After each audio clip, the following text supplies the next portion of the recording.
is a former MMA fighter, now an actor and stuntman. You can see him in the latest season of Stranger Things as a badass Russian communication officer. Please welcome to the show, Georgui Kasaev. Yes, sir. Thank you very much for having me, Dave. Thank you so much for being on the show. Where are you from? Russia originally? Tell me a little bit about yourself, Yes, your earlier life. Yeah, I was born in Russia. I grew up there essentially until I was about 12 or 13 years old. My family is actually a circus family. My father and my mother met in a circus. Yeah. My mom is a triplet, so she was an illusionist assistant. So that's how they make those tricks happen. When one person disappears in a different spot. Triplets, twins, and she'll probably kill me for telling you that. But my dad was a trick writer, and he comes from a long tradition in North Ossetia, the part of Russia that I was born in. Yeah. We had we were a nomadic culture for a very long time. I think Alans, which are our predecessors, and their tribes were Scytho-Sarmatian tribes, and they go back to before Christ. So. They developed a rich cavalry tradition, and after they stopped being a warring tribe, they kind of wanted to keep the tradition, and the tradition became games and showmanship, and basically it led to one of them, one of my dad's actually uncles, to start a trick writing act where he would use that same kind of game and showmanship, but he would put it for people, in the circus essentially. So we do acrobatics on horses, we do drags and stuff like that. So that's kind of how I left Russia. Is my parents were already working in Mexico. We got invited. Part of the Moscow circus business is that whenever another country wanted to have your show, is that they would call the Moscow circus and basically contract out an entire show. In Mexico, and my father was working there for a few years, and then as the 91 collapse of the Soviet Union was happening, the guy that originally brought the show out there basically declared bankruptcy and was like, can't pay you guys. So my father and the rest of the performers, they called the Moscow Circus, and they were like, hey guys, we'd come home if you'd let us. And Moscow Circus was like, look, man, we've got an entire country collapsing, so if you want to come home, we'll bring the people home, but you're going to have to leave the equipment and animals and everything like that back in Mexico. And my father was like, well, I mean, between the whole show, there are elephants, there are horses, there are hippopotamus, there are monkeys. Where are we supposed to all of these animals? And they're like, we don't care. And so my dad was like, well, we can't do that. We can't just throw away animals. They're our partners, And the representative basically was like, well, then you guys figure it out, and hung up the phone. So I guess I was part of the figuring out process. My dad needed me to come out there and be closer to the family, plus work in the act and stuff. So at about 13, I joined them in Mexico. Wow. Sorry, that was a long-winded story just about how I left the country. Yeah, it's definitely a journey. That is incredible. So your family was in kind of the circus business. In Mexico, did they come into Mexico? Did you guys kind of start more circus there, or did you kind of stop in that direction? No, we continued with the circus shows and stuff. My dad learned Spanish and started getting us contracts, and then he actually started building his own shows. So he would invite artists from different countries, and they would put together a show, and they would tour him around Mexico and do that. They would work in fairs and all kind of places. But so we continued with the show business there until we got actually invited to come to the States when the '96 Olympics were in Atlanta. You know how Olympics work, right? They have a bunch of small games in different cities. So they'll pick the major city, and then other like towns around it will have smaller venues, right? So Athens was one of those cities that was on the schedule to be the smaller venues, and I believe they held like gymnastics, soccer, and swimming. So because of that, they were going to put together a whole entertainment center downtown where you could go into the circus, you could do a bunch of other touristy type activities. So we got invited to be part of that show, and my father was like, put it to the vote to make sure that we exercise democracy. And we all decided that would be the good move for us to go from Mexico to the States. Great. So we packed up, and after about 3 months in quarantine with our horses, finally made it into the United States of America. Yeah, I'm from Elbert County. I don't know if you've ever heard of Elbert County. That's where I grew up. It's not far from here, but they had some Olympic rowing competitions in '96. Okay. Yeah. So when they came out to do all that kind of stuff, it was it's pretty neat. So you got to ride that train. I saw your videos with you riding the horses, man. It's you're awesome. It's very incredible. Can you do the lasso? I think that's what you were doing, the lasso thing. Can you actually like lasso calves and things like that on horseback? Oh no, that's not something we do. I was just riding in that particular video. We did trick riding, so we would do stuff like stand up on a horse, jump off on a horse, do a flip, land back on the saddle. 3 of us would ride out on one horse, and 2 would do a handstand. The other one would crawl under the stomach of a horse and pause there for a minute. My trick was it was called the drag of death. And it's funny because it's a sensational name, but actually that was the only trick in the whole trick riding history at that time that somebody passed away doing. So and the whole idea was you basically had a secure loop on the right side of your leg, and then when you fell off, you basically hung off the saddle by 1 foot, and then the rest of your body dragged behind by the horse's hooves is what essentially happened there. And from the military perspective, that was actually a trick that our ancestors used if they needed to get away from battle. They would just basically pretend like they got shot and fell off the horse and get dragged out, and then get back on a horse and pursue or escape or whatever they were doing. It was a form of draft dodging back then. Yeah, right.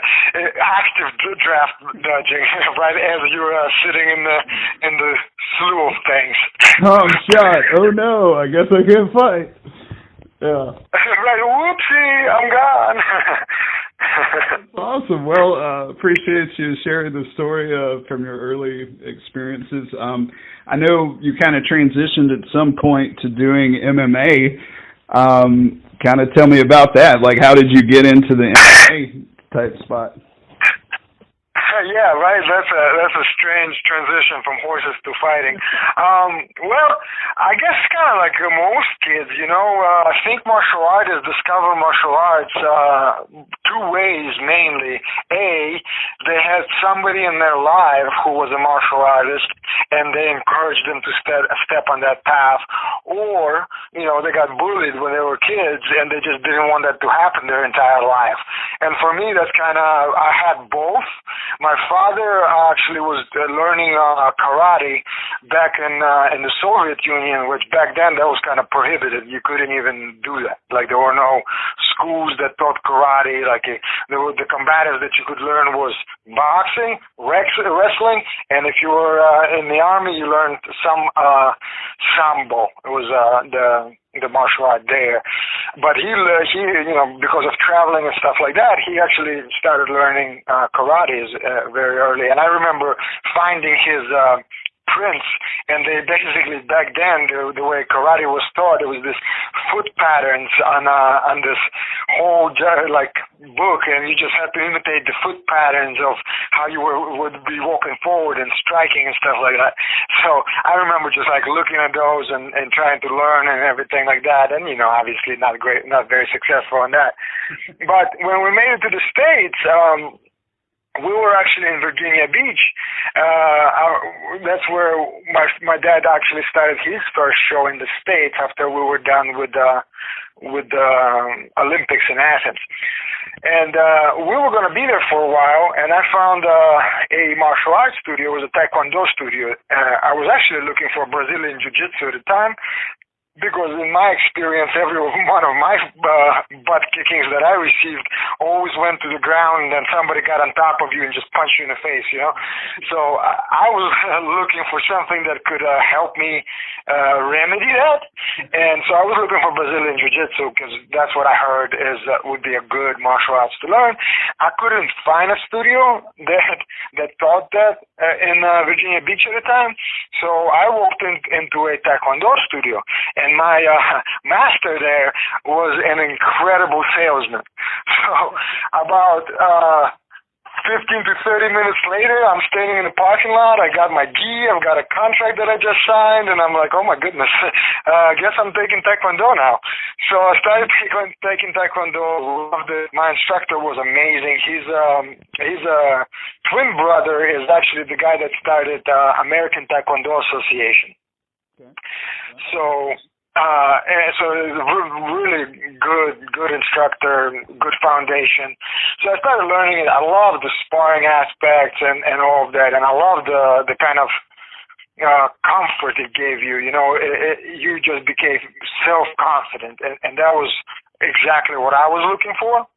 So when I moved to Georgia, to Athens, Georgia, because I was essentially trying to get away from Virginia, I went up here to go to school to UGA, which is a different story on its own. But finally got here, was able to figure out how to get into UGA after telling my dad that I was going to get in. Can't lie to your father. So I came here, found a way to get into UGA, and after I got in, I was kind of missing the piece out of my life, the martial arts piece, and I started looking for a gym. I was actually doing a paper on the benefits of acupuncture. And in my research, somehow I ended up in the martial arts section of the yellow pages, if anybody knows what those are still. And so I ended up there, and I'm looking through all these listings because I was looking for acupuncturist massage. So, because I wanted to interview the masseuse, essentially. And, I didn't find that, but I did find martial arts. And in the martial arts section, there was a gym that was advertising Jeet Kune Do. And I don't know, are you familiar with Jeet Kune Do? Is that Bruce Lee's thing? Yes. So that's a Bruce Lee's martial art, right? And I, growing up, man, was a big fan of Bruce Lee. So when I heard that they were teaching Jeet Kune Do, I got fired up. I called the place. I scheduled a meeting. I kept bugging the instructor. He thought I was from India. So I finally came in, and I watched what they were doing, and I'm like, well, this does not look like Jeet Kune Do. This looks like Brazilian Jiu-Jitsu. And so I talked to the guys, and they're like, yeah, we started off in Jeet Kune Do, and we still teach the stand-up principles of Jeet Kune Do, but we've transitioned to the groundwork in BJJ, essentially, which is Brazilian Jiu-Jitsu.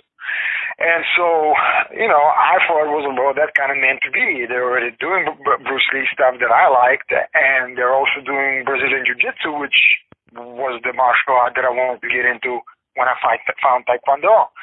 So I came into my first training, and I saw these beasts in there. They were all 6 feet, at least tall. More of them were like 6'4", 6'5", all like 190 to 300 pounds, just muscle-bound, shaved heads. And I walked in, and I was like, I had like long shoulder hair, like shoulder length hair, had a goatee. That was a Taekwondo guy, I walked in, and I don't know if you know who Forrest Griffin is. Yeah. So Forrest Griffin looks at me and he goes, "What do you want?" I'm like, train. And he's like, I just don't like you. I just walked away. So that was scary. And then, started training there for some reason. And after a while, Forrest and I became really good friends. He actually became a roommate of mine. And I was one of his main training partners for a long time until he left to go to Vegas, actually. So that's kind of how I slowly transitioned into MMA. I remember when my coach first asked me, Adam Singer, he's like, "Hey, do you want to fight?" And I was like, "Oh God, no! What do you mean fight?" He's like, "No holds barred." And I'm like, "Oh no, man! They don't even have weight limits." He's like, "No, they got weight limits now. It's different. It's called MMA now." And I'm like, No, I'm good. And then, that seed got planted in my head, and I'm like, well, I really want to test what I know, because in practice you don't get to hit anybody as hard as you want.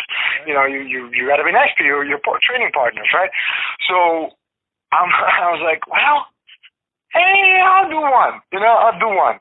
So Adam Singer with they're called now Straight Blast Gym of Athens, Georgia. Back then we were called Hardcore Gym. He was like, well, check it out. And I trained for my first fight, and I actually fought my first fight in Macon. It was called Winter Wars 2004. And I lost my first fight. And I was like the only guy out of the entire gym that was fighting out of the card that lost his first fight.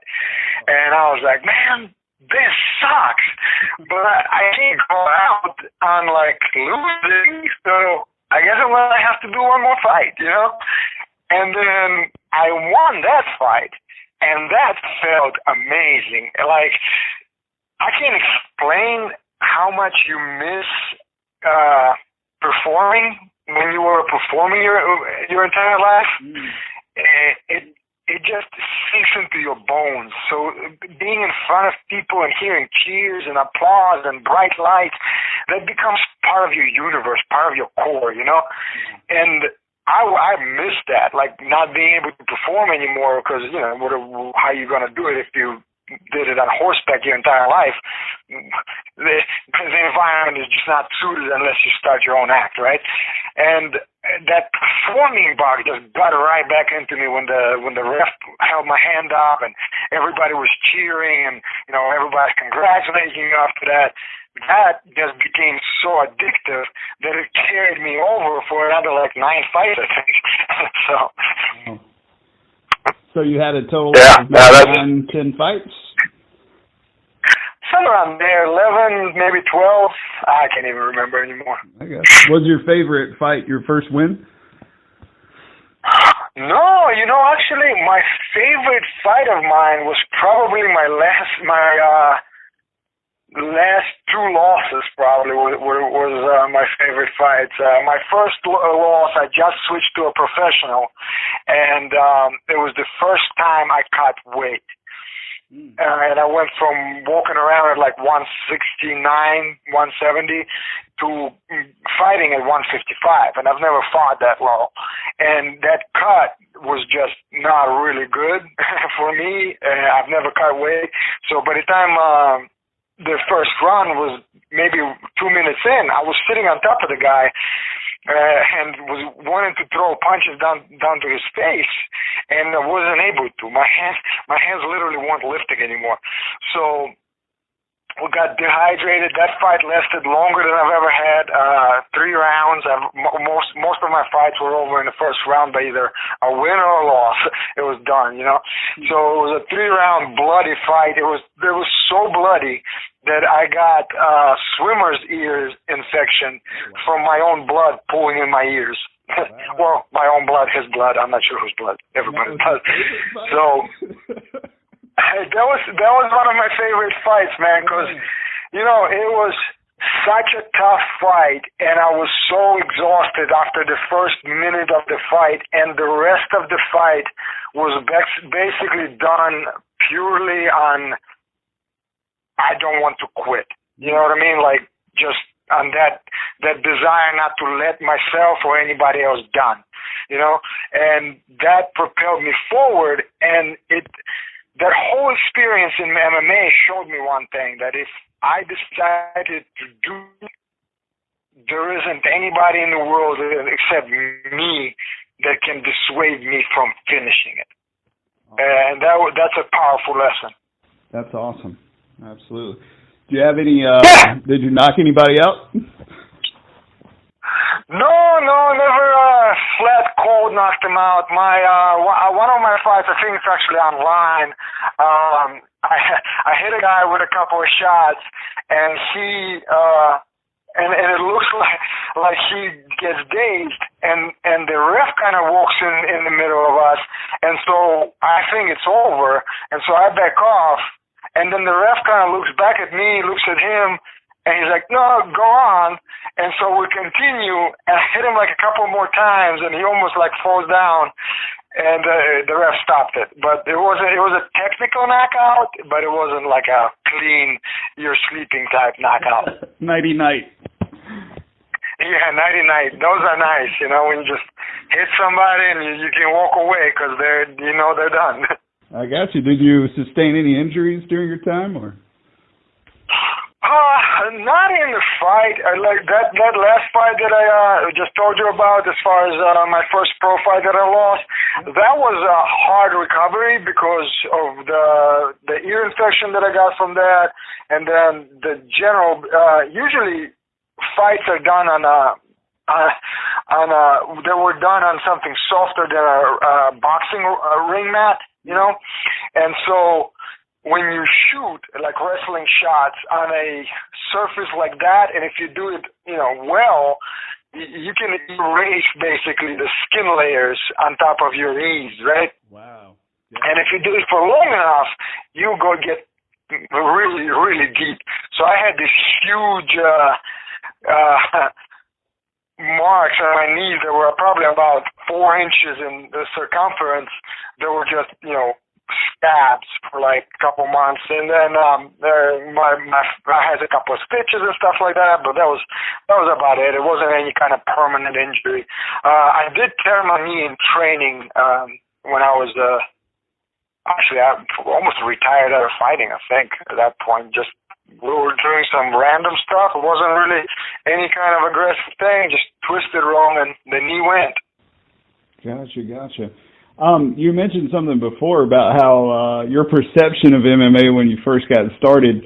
My first experience with MMA was my uncle came over and he had a VHS tape and he popped it in the VCR, and this is when MMA had no rules, you know, and people were getting their arms broken and, you know, all this stuff. I know UFC finally got it to where, you know, it's more like a sport and that kind of thing. But sometimes I still remember, you know, how dangerous MMA was at the very beginnings of everything. So I guess you caught it right as it was transitioning. Well, I caught it in the second wave. I got familiar with MMA back when we first transitioned into the States. You know, we would get the fights on VHS from like Blockbuster, you know, and I would watch those things, and man, they were brutal. You know, some of the fights were brutal. There were guys getting punched in the balls. There were like people like losing teeth and stuff, and I was like, man. So when my coach came up to me and was like, hey, you want to do MMA? No holds barred, it was called back then. I was like, God, no. What do you do? I don't want to do that. I want to have a brain when I'm done. He's like, nah, it's different now. There are weight classes. You can't do certain things. I was like, no. But then, you know, I still did it. So there you go. That shows how smart I am. That's great. So just basically, this is, to me, it's really fascinating. So you go from kind of circus work to MMA, then you're getting into stunts and acting. So where did you, I guess MMA came before the acting and stunts, so where was that kind of So that was kind of the transition there happened. I finally figured it out that the reason that I was fighting, it wasn't necessarily because I liked fighting. I was fighting because I liked the environment of winning. You know, the praise and the glory that you got there, right? Well, it wasn't much. I wasn't fighting for any kind of big venues or anything like that. But even in your friends, you go home, you're like, yeah, I won. They're like, good job, you know? So it felt good, right? And I was chasing that feeling with every fight. So when I finally was like, you know what, I need to hang this up and kind of, you know, save the very few brain cells that I have left, I was like, well, I've already, at that point, I've been doing martial arts for probably over 15 years. And I'm like, it just seems silly to stop trying to make money with martial arts, you know what I mean? So what was my other choices? And I kind of was like, well, one is coach martial arts at my current gym, which pays, you know, very little. Two, start my own gym, which is just a huge pain in the butt that I wasn't really interested in doing. And then three is earn martial arts through performance that has nothing to do with damage, right? And I was like, well, how do you do that? Well, acting, right? Acting, stunt acting, you know, yeah, in stunt acting you can get hurt, but it's not 100% sure that you're going to get hurt. Where martial arts is, if you're going to get into a fight, you're going to get hurt. You know, it's very seldom that you don't, right? So I was like, you know, did martial arts, was doing trick riding my entire life. I fence and stuff like that, so I can do a little bit of weapon fighting and stuff like that. I was like, seems like I would be a shoo-in for a stunt position. And our gym was actually coaching a stunt woman at that time. And so I asked her about it, and she's like, yeah. She gave me a couple of numbers, and I got in touch with the people in Atlanta and talked to them. I was looking for coaching, essentially.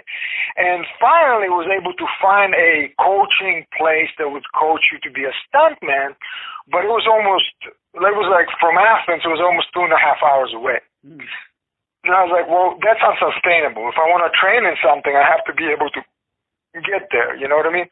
And if I can't get there every day easily, you know, 2.5 hours one way, that's 5-hour round trip, man. That, you know, you put that into perspective, that's half of your day. Yeah. So I was like, how do I do this and still learn and still be able to, you know, work and go to school and all of these other things that I was doing? Because once I start doing one thing, I usually don't drop it. I just continue doing it. Maybe it's not as often, but it still gets done. Like I still train martial arts to this day. So yeah. I was like, well, I guess I can't do it, you know? And then a friend of mine, his name is George Howard Adams, and he was an actor in the 90s in Atlanta and in Athens, Georgia. And he was actually one of the top 3%ers of working actors. Retired because he had to save a business that he gave a bunch of money to with partners, and those guys kind of let him down. So he had to step back in and retire out of acting for a minute. Well, at the time where I was looking for coaching, he was just getting back into it. And he's like, look, man, why don't you, you know, join my acting group, and I'll start teaching you how to act, and then you can get into movies. I'm like, oh, dude, there's no possible way I could be an actor, you know what I mean? Like, that's just silly. Like, that's not even possible. You know, I'm just trying to be a stunt guy, you know, the guy that just has some skills and doesn't need to act, you know? And he's like, well, look, you already know the stunt stuff. Essentially, you know how to fight, you know how to ride horses. He's like, why don't you just learn how to act? Because then, even as a stuntman, you'd be a better stuntman. I was like, well, if you put it that way, that actually makes sense. Okay, I'll start doing that. So I started coming in and trying to learn how to act with him. And, you know, for a long time, made me laugh in my own hand. I was like, man, this is just ridiculous. I'm terrible, you know. You know when you're good or bad or hit something, I guess. And I'm just like, I'm just garbage, you know. I shouldn't be allowed to butcher these words for people. And he finally said something. He's like, look, man, you're trying to act like a new person in every single read. I'm like, well, yeah, isn't that what acting is about? He's like, well, yes and no. If you've got enough prep time, you can become a whole different person, yes.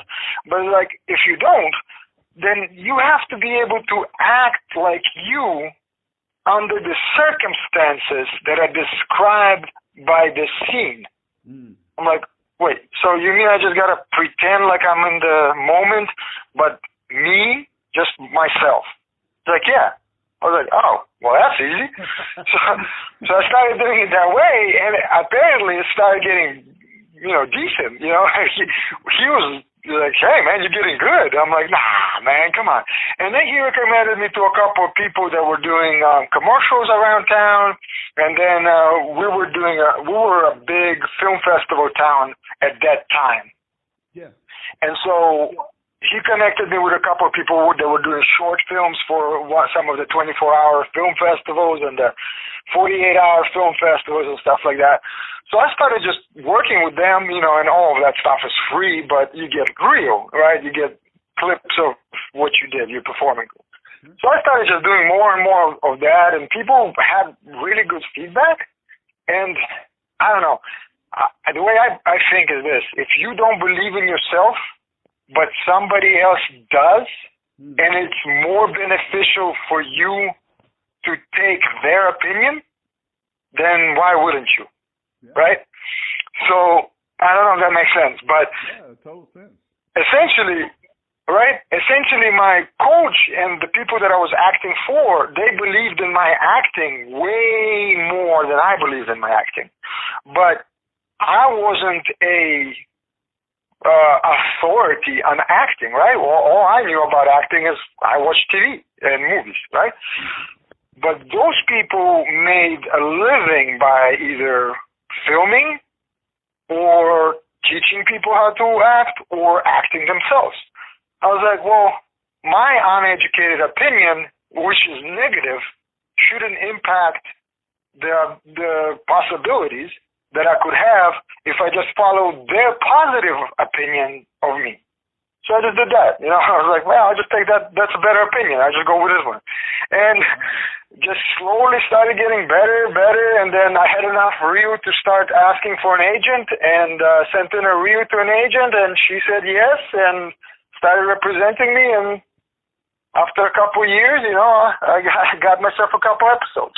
That's great. No, that is an amazing, just kind of perspective on everything there. This should take it, somebody's opinion of you may actually be better than yourself at some times, Well, we're very negative sometimes, Yeah. Absolutely. Especially when it comes to ourselves, because I don't know, the way I was taught is, don't brag about yourself, don't constantly talk about yourself, don't try to bring attention to yourself. Like that's rude. You're not supposed to do that, right? Yeah. So when you grow up with that mentality that you don't want to talk well about yourself, a lot of the times what you say about yourself is negative stuff, and that negative opinion can drag you down. And if you don't know how to fix it, which I didn't, and I sometimes still don't, then align yourself with an opinion of somebody who you trust and who has a better opinion of you than you do. Yeah. It happened with me many times in my life, and I definitely agree about, you let other people applaud you, and, your audience should applaud you, not really yourself, because who are we? That's how I go. We're finite creatures, so it's everybody's kind of in the same ballpark in that way. Right, yeah. Yeah, that's awesome, man. I do appreciate that. One question as far as your stunts, what's the most dangerous thing you've done? Not much, man. The circus world is probably still some of the most dangerous things I've done. My biggest stunt so far is I got into the fight with Steve from Stranger Things. I'm basically his corner stepstone to manhood in the show, and so we had a fisticuffs fight in that scene. And actually, I want to clarify this too, because at the end of it, he basically knocks me out with a phone, and then I fall and hit my head on a desk there that I was sitting behind. The guy that hits his head on that desk, that particular point, that's actually a different stuntman. So I got hired as an actor. Wow. I don't know if you know how that works, but when you have an agent, the agent usually just represents you as a performer. Yeah. Stunt people, they usually get a different way in. They're usually trained with somebody that has got a name as a stunt choreographer, and then they'll train with their team, and that stunt choreographer will recommend them for work. So I don't have any of those connections. Now I do more, but I didn't have any of those connections back then. So I had no idea how to even start working as a stuntman. So when I got hired as an actor to do the lines for the Stranger Things in Russian. Yeah. And it was actually episode 5, because I'm in total of 3 episodes for Stranger Things. I'm in episode 1, and then my voice is the voice that is being translated, I believe, in episode 2 or 3, and then in episode 5 is the big scene. Well, I got first hired for that big scene.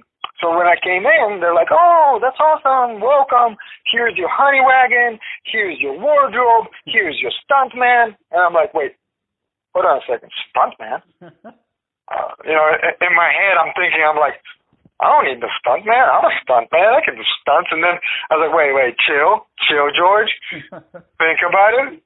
You got a stuntman. You, sir, are an actual actor that they don't want to hurt on doing filming.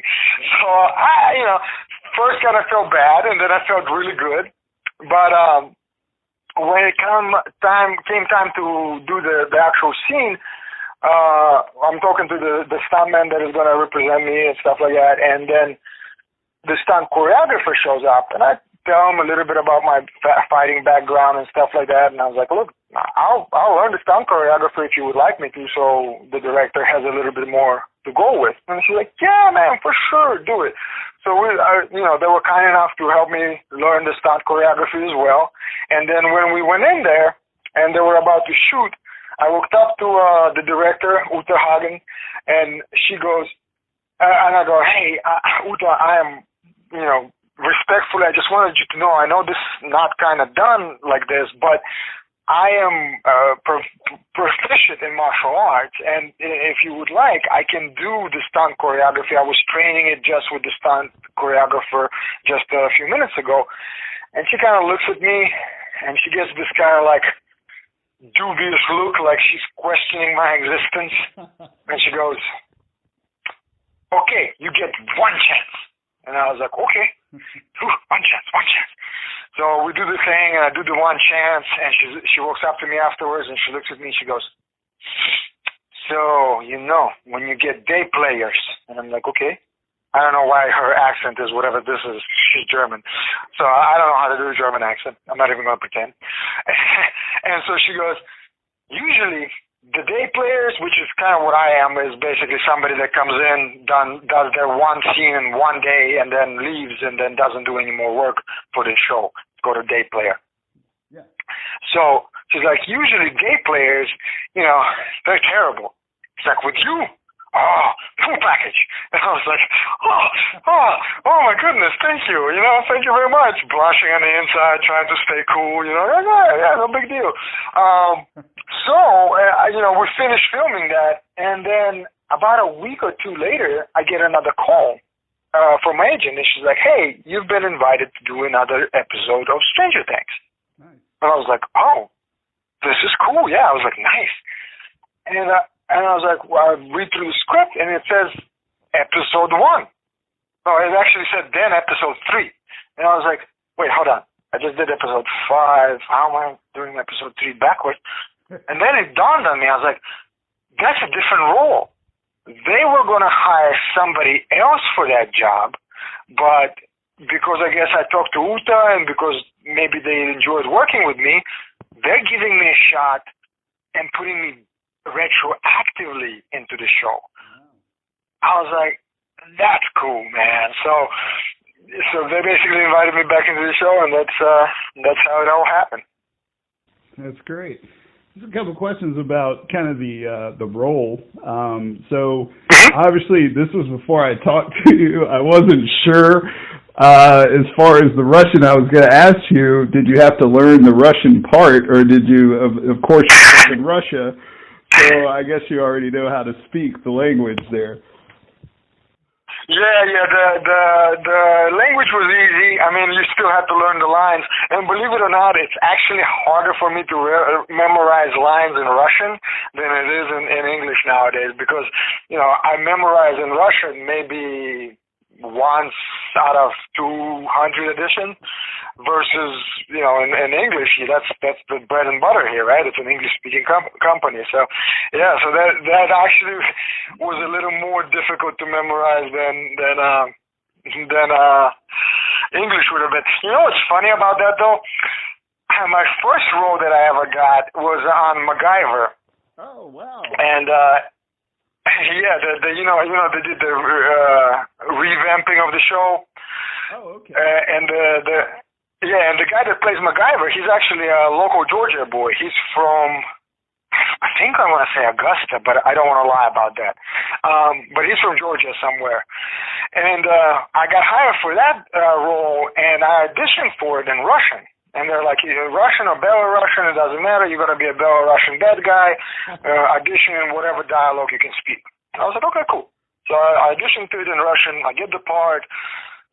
Great. Everything's good. I get out there for fitting. All of that is great. And then I get the part and the sides for it.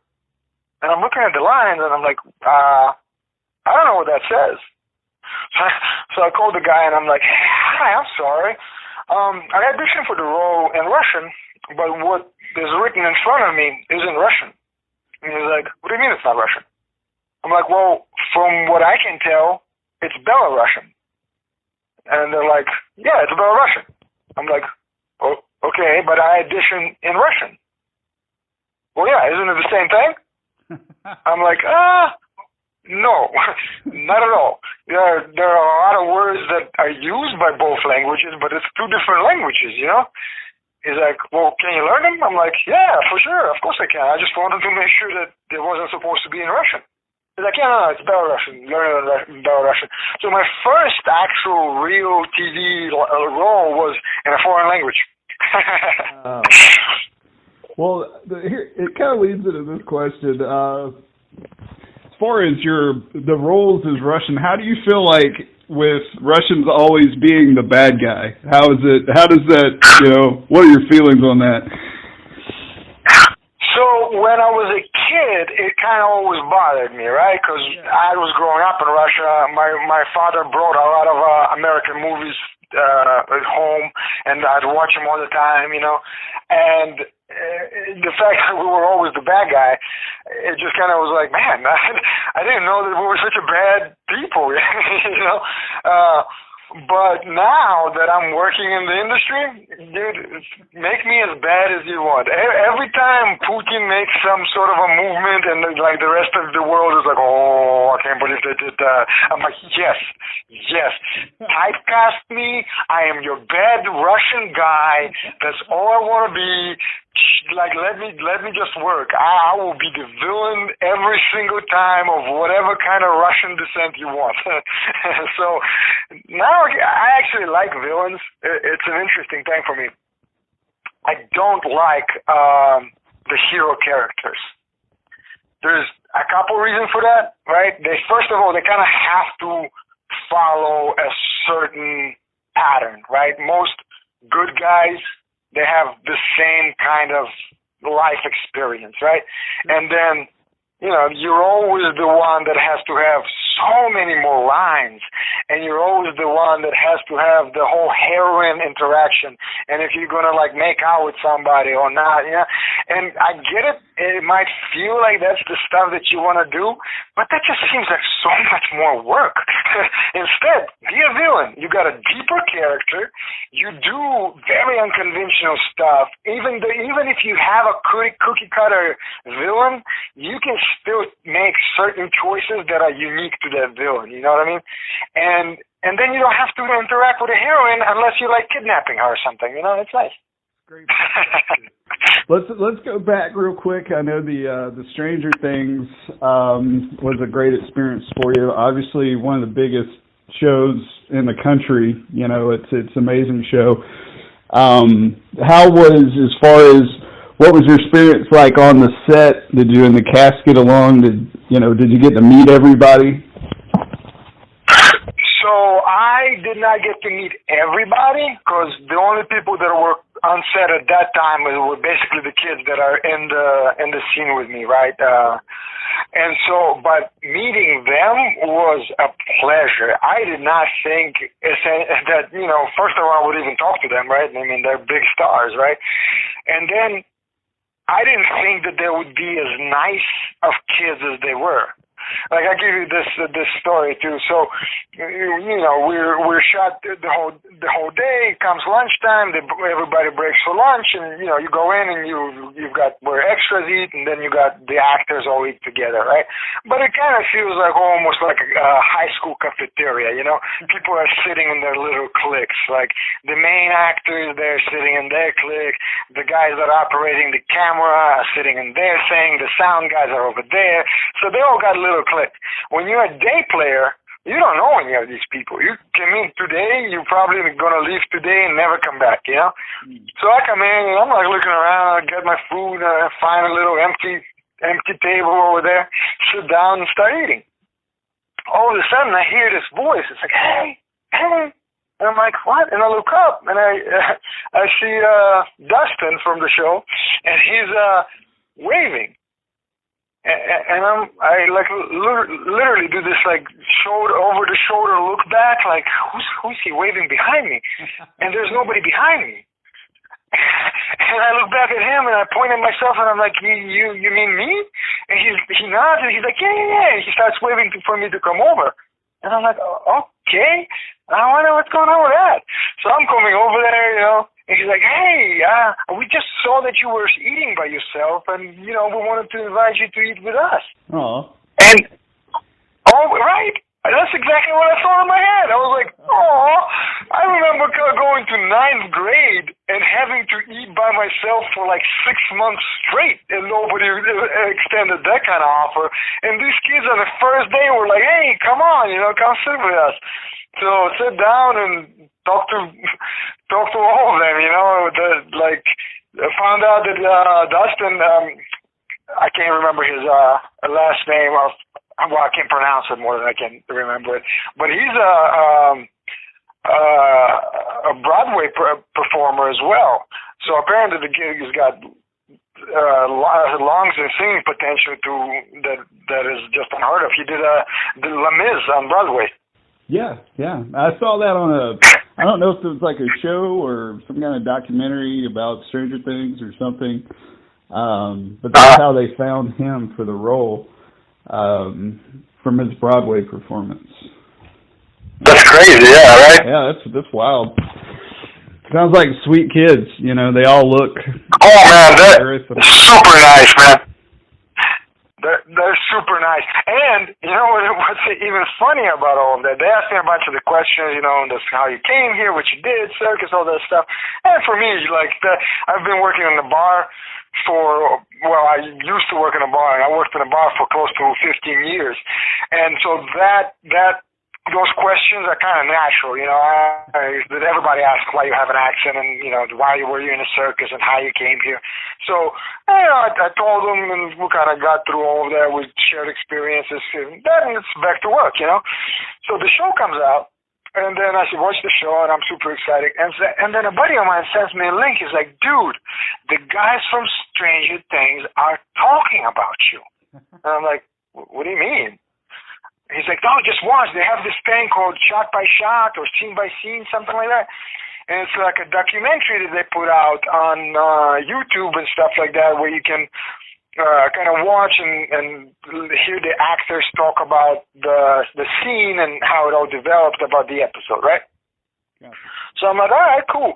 I click on the thing and it comes up, and I'm watching it, and they're talking about their experience with me. They're like, hey, this is George, and they're like, I'm my big fat sweaty faces on the camera, and they're like, yeah, he was from Russia and he was with the circus, and I'm like, holy crap, not only that they were nice enough to like take interest, but they actually remembered stuff and were willing to share it with people. Like that was cool.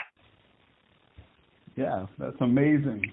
I did get a chance to see that clip, by the way. Like, I was checking out before the show, so I did see the clip where they were like, yeah, George is amazing, and, it's kind of going through the scene. So that was that's epic, man, That's really cool. I was going to ask this question. This actually came up for somebody was wanting me to ask you this. As far as green screen, did you do any green screen work or no? Not in that show, no. That was actually a set that they built right in the studio.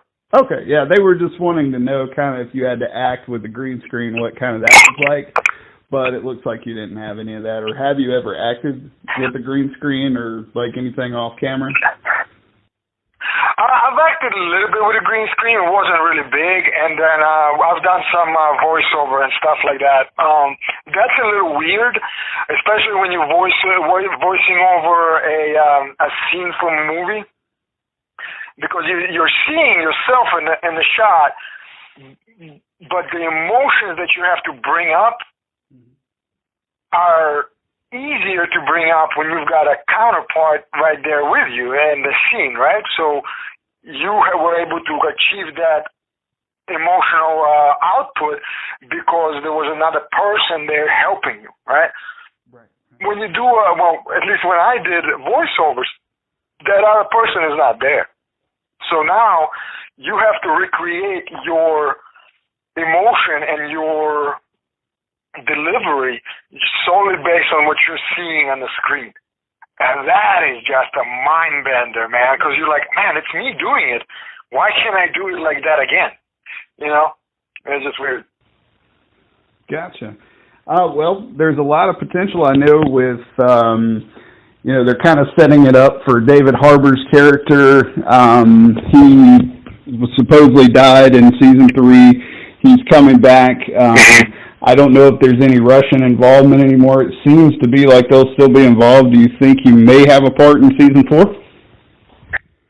So I was hoping for that, right? I was like, man, the character didn't die. Maybe something there. They've already, I think, shot most of that season. I got invited for a thing. Like, my agent sent me an invitation to audition for it, and then when I read through the audition, it said, if you've already been on the show, do not apply.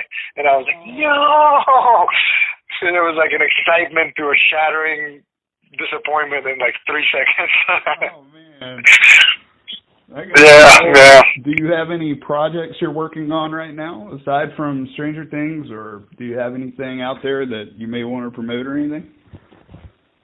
No, not right now. We've had, the industry sort of frozen due to this whole coronavirus thing.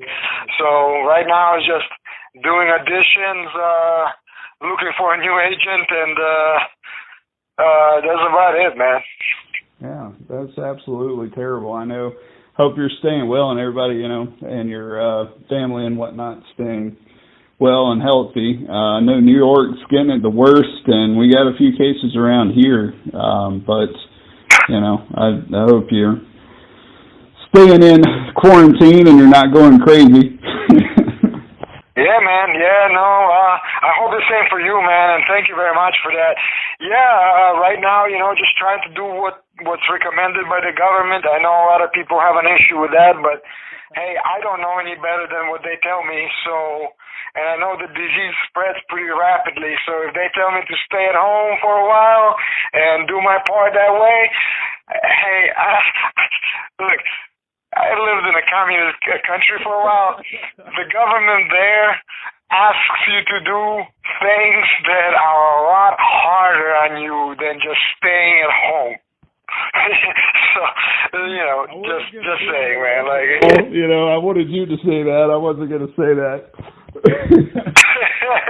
I mean, look at what they're doing now. Like, you get caught outside of your home, and man, you got some serious problems. Like, it's not like, oh, hey, don't go out, guys. It's like, no, you go out, and you're gonna have to feel the retribution of the communist government. Although, they're not communist anymore or anything like that. That's. Britain has fallen. Right. I hear you. Well, it's been great, man. I do appreciate you talking to me. I know I've taken up probably about an hour of your time, man, so I'm going to jump off here. Thank you so much, man. Like, reaching out to me, getting on here, really with the Bfloshow podcast. I'm just trying to get it, going. So you're definitely a legit person on my podcast right now. I really hey, man, it's always... What's that? It's always good to have the opportunity to be the first at something. You know what I mean? Hey, listen, you will not be forgotten. If this takes off somehow, I'll have you back on. Of course. I appreciate that, man.